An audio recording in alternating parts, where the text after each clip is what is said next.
90 বছর বয়স পর্যন্ত কজনই বা বাঁচে, অথচ এই বয়সে এসে ভালোবাসার মানুষের সঙ্গে বিয়ের পিঁড়িতে বসেছেন এক নারী। প্রেমিক পুরুষের বয়সও কম নয়।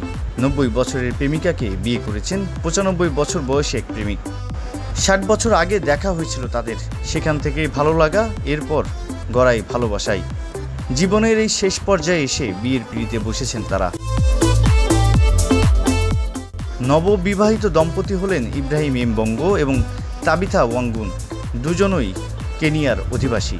কেনিয়ার কিকুইউ রীতিতে বিয়ে করতে পারতেন, কিন্তু তারা যেহেতু খ্রিস্টান ধর্ম মেনে চলেন, তাই খ্রিস্টান রীতিতে উত্তর পূর্বাঞ্চলীয় শহর মুকুরুইনের একটি গির্জায় বিয়ে করেছেন তারা। বিয়েতে ধূসর রঙের স্যুট আর রূপালি টাই পরেছিলেন ইব্রাহিম। কনের পরনে ছিল সাদা পোশাক। তারা স্থানীয় গণমাধ্যমকে জানিয়েছে, ভালোবাসায় সফল হতে হলে একে অপরকে সম্মান করতে হবে। যথাসম্ভব নিজেদের মধ্যে ভুল বোঝাবুঝি হলে প্রকৃত অবস্থা বোঝার চেষ্টা করতে হবে। এরপরেও কোনো ভুল হলে সঙ্গীর কাছে দুঃখ প্রকাশ করে ক্ষমা চেয়ে নিতে হবে।